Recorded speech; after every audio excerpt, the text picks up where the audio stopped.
What is up, everyone, and welcome to another very silent episode of F122 My Team Career Mode. Unfortunately, I had some kind of glitch with my game where no game sound was coming through. Despite the fact that I had the game audio turned on, it just didn't want to come through at all, so I'm not sure what was going on with that. I'll see if I can get it fixed for the next video, but you'll be able to see that it wasn't an issue with me having no game sound, and it's not even an issue with the recording or anything like that. It is an issue with the game, which will be made very clear anytime that there is supposed to be someone saying something, particularly at the end of a session when David Croft is wrapping up, or when he's going down the grid order. You will see clearly there is a problem with the game, and it is not an issue that I had. Unfortunately, I didn't realize that the recording had no audio until after the video was already recorded. So there wasn't really anything I could do after that. I couldn't get any of the audio back or anything like that. So yeah, I guess I'll run down everything that happened. We had a practice session, which was okay. I didn't really feel like I had much pace in that. It was in the wet. Unfortunately, this is the only wet session of the weekend, but we were 1.4 seconds off the pace, and that was a representative lap time. That was the fastest lap time I felt that I could do under the conditions. So yeah, generally speaking, lots of room for improvement there. But you may have noticed at the end of the session, when it was trying to flag up the subtitles, it kept going from one to another without any I don't know, without the subtitles even coming up or anything like that. So it was clear to me that there was some kind of issue with that, and it didn't register with me at the time because I do my recordings with no audio usually, and in 132 videos, this is the first time this has ever been a problem. Obviously, you may recall that there have been a couple other occasions where there have been other audio hitches. One of them was a mistake by myself. The other one was a issue with the rendering of the video. So 3 times this has happened now, and all of them have been different issues. This time it's the game in particular. But yeah, here we are in Q1, and you can see that I'm doing my first flying lap on a set of fresh soft compound tyres. We were blocked a little bit by Oscar Piastri there, so definite we will need to improve before Q2. If we want any chance of getting through, we'll need to go out again in the session. I actually go on this same set of tires again. I saw I was improving after the first corner, so I was like, screw it, we'll go out on the same set of tires.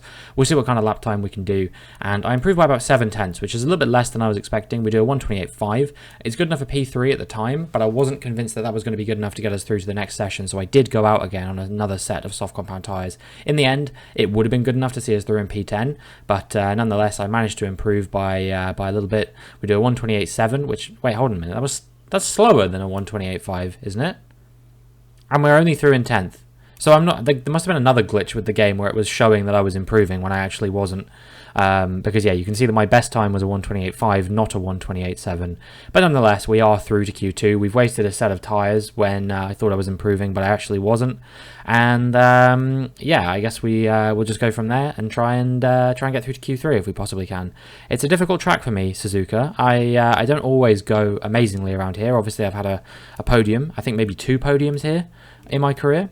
But at the same time, I've never had a win, and I always struggle, particularly in the first sector with the S's. It's not a part of the track that's particularly easy to drive, especially when you're playing on a controller. So yeah, it's not going to be easy, but I hope that we'll be able to at least get through to Q3 and maybe get a decent result in Q3.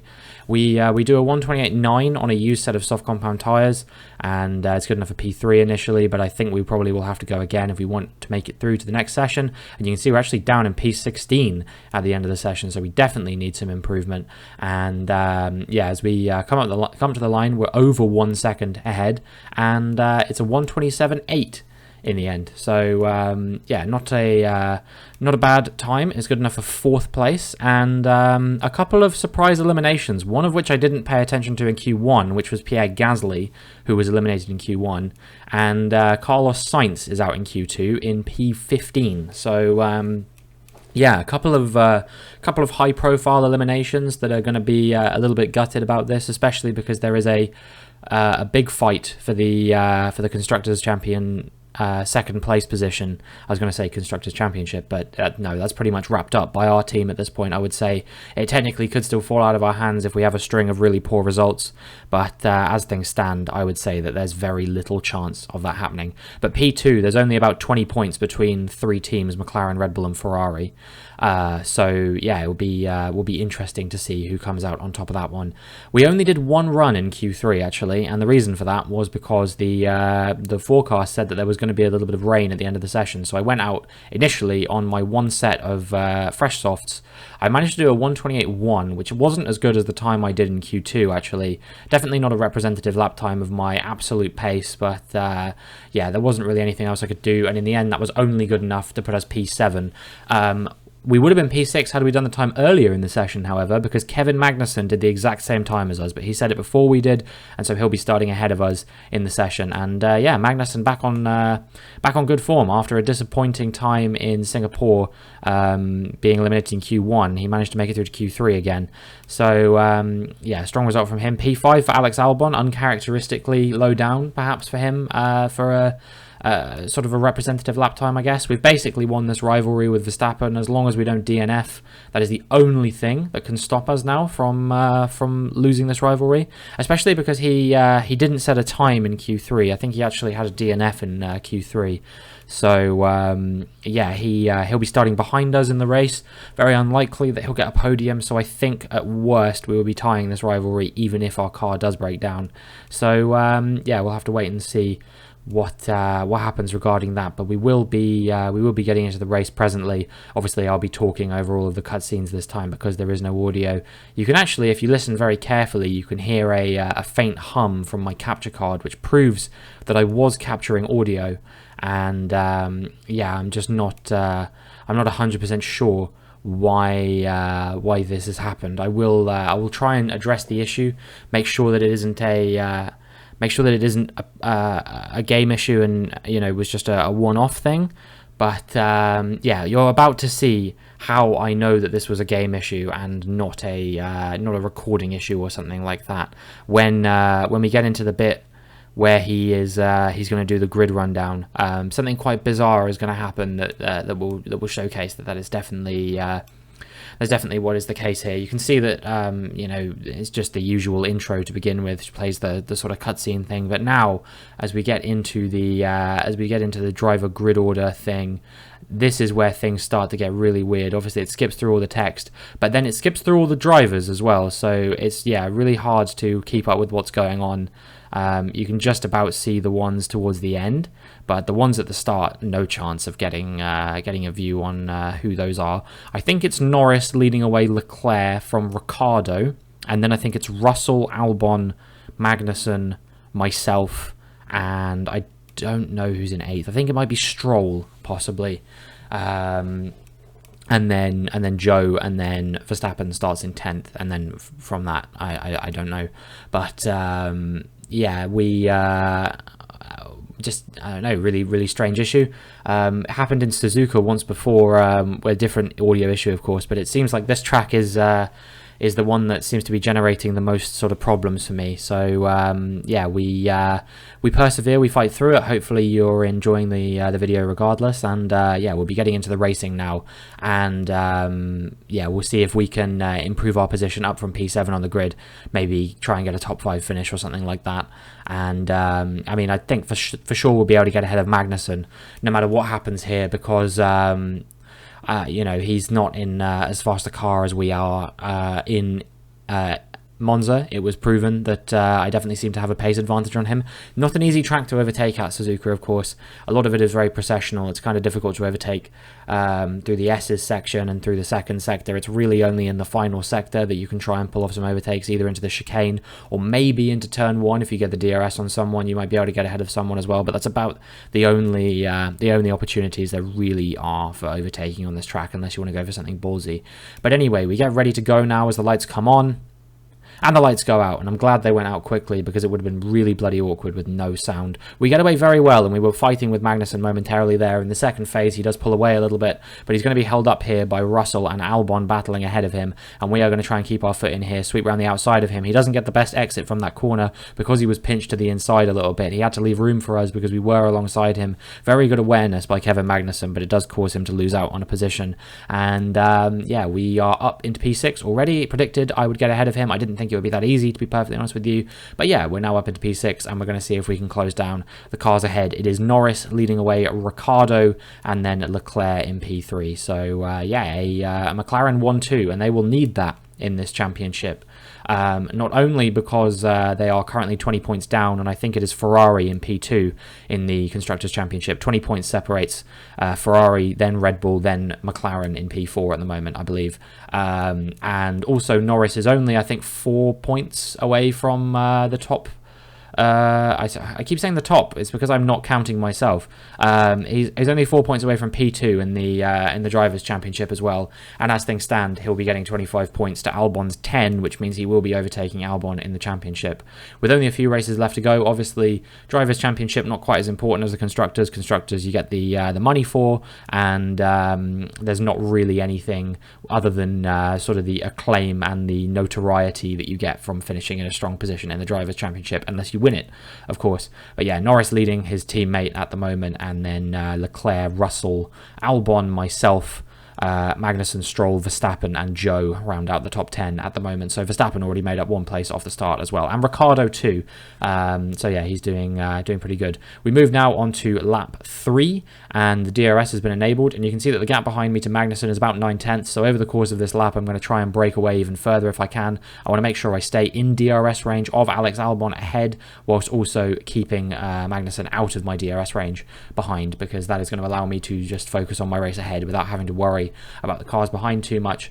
And yeah, we can just try and move forward in the Grand Prix rather than backward. This at the moment is not going too badly for me, you know, as a track that I don't really enjoy or do that well at. I'm quite content with the result we're having here, to be perfectly honest. Even if we were only to finish P6, that's all we need at the moment. We lead the Drivers' Championship by something ridiculous, like 60 points or something like that. You know, at the rate we're going, we could just not show up to the final few races, and we could probably still win the championship, I reckon. And yeah, we move on now to lap 6, and you can see that there is a bit of a train sort of forming. There is a bit of a gap between Russell and Leclerc. I don't know if that's a second gap or not, but it seems like from Norris backwards down to myself, it seems like the gaps are pretty close between all of the cars, and that's making things quite difficult for me, because it means that Albon definitely has DRS to Russell ahead, which means I can't get a run on Albon, despite the fact that I might have more pace than him. Although it's not confirmed that I might have more pace than him. It might just be that he's failing to overtake Russell, and that we just both have more pace than Russell. I get very close to Albon at the exit of the chicane there, actually, and yeah, I have to back out a little bit, which cost me a little bit of time. But you can see that as we come on the run down to turn 1, I am going to be quite close to Albon, but just not quite close enough to make a move on him. You know, even if I was burning the battery the whole way, I think we would have just been a little bit too far behind him. And yeah, on lap 10, I kind of got sick of being stuck in this train, and I was thinking to myself, maybe I could do something crafty. And so I've decided to box 3 laps early to go onto a set of hard compound tyres. I know they'll be able to make it to the end, because there's already people boxing from the softs onto the mediums on this lap as well. So if a medium set of tyres can go 17 laps, I'm pretty confident that a set of hards will be able to do it quite easily. So yeah, we're going to go onto the hard compound tyres, and we are going to see if we can pull off an undercut on some of the cars ahead of us. There was enough of a gap behind, I think it was about 3 or 4 seconds to Magnussen behind, which made me feel comfortable to try and go for this kind of strategy. I think I probably wouldn't have gone for it if he'd only been like a second behind me, because then we'd have run the risk of being overcut by the AlphaTauri.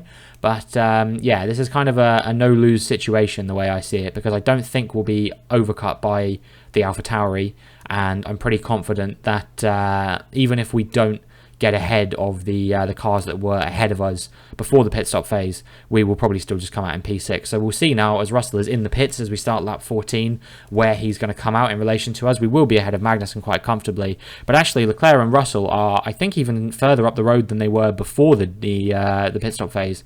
About 3 seconds up the road roughly. Obviously I'm going to close them down a little bit because I've already got warmed up tyres. They're still getting to grips with it, but it's going to be 2.5 seconds up the road to Russell, which, yeah, I'm pretty confident that that is a bigger gap than it was before by about a second or so.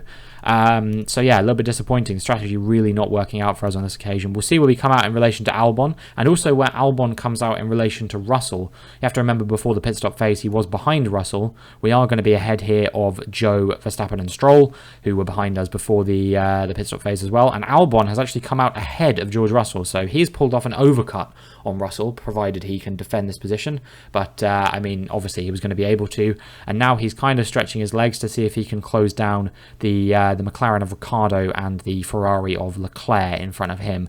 And we are going to try and get ahead of George Russell as we come to the end of lap 18. We will have the DRS on him. I don't know if he has the DRS on Albon in front. It's about a second gap between them. It's going to be quite close. He actually doesn't have it on this occasion.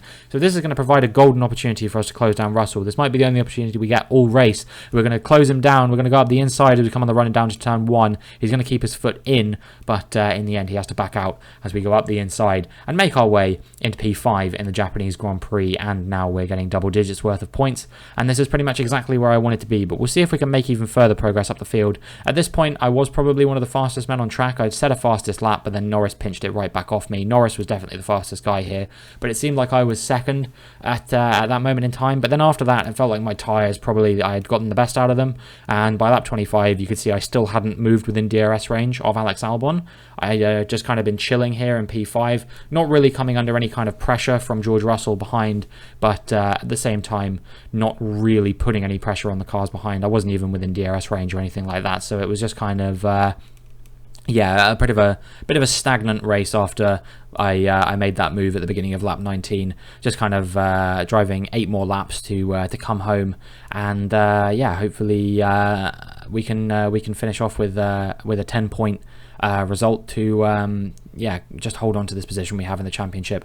Obviously Norris is going to close some ground to me in the championship. I think he'll probably reduce the gap to about 50 something points if I had to guess, because he's only like 4 points behind Albon before this race. So I think coming after the race he'll be how many points will that be? Like 10 points ahead of Albon, and then yeah, about 50 something points behind me. We'll see after the race, but yeah, not much more happened in the race after that. It was a bit processional, all things considered.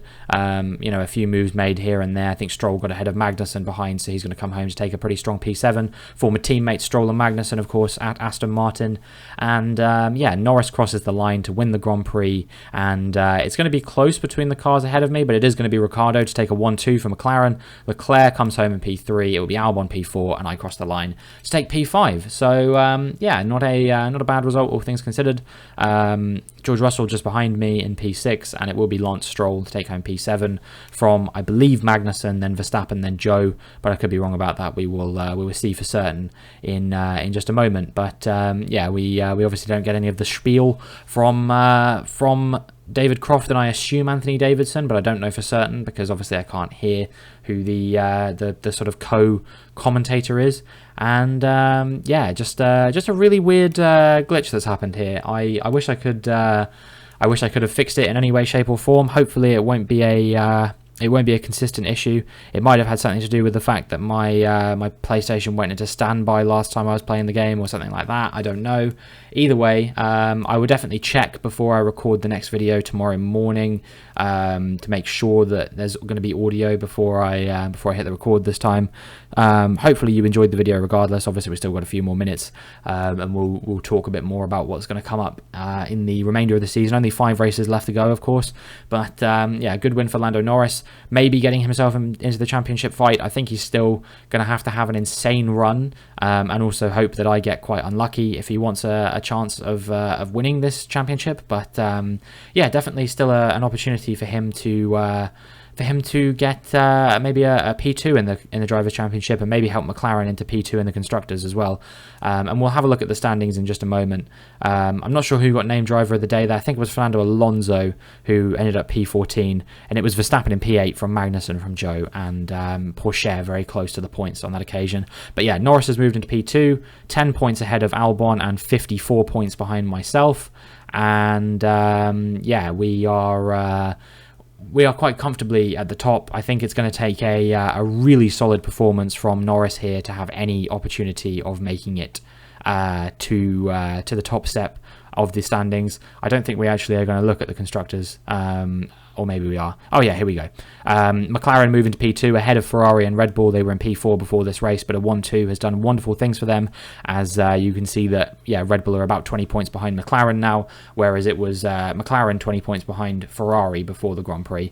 Obviously, Red Bull and Ferrari having difficult races with neither Sainz nor Gasly scoring points, and yeah, also Verstappen only getting a P8, 4 points there. Leclerc with 15 of his own, but it was the full gambit of 44 for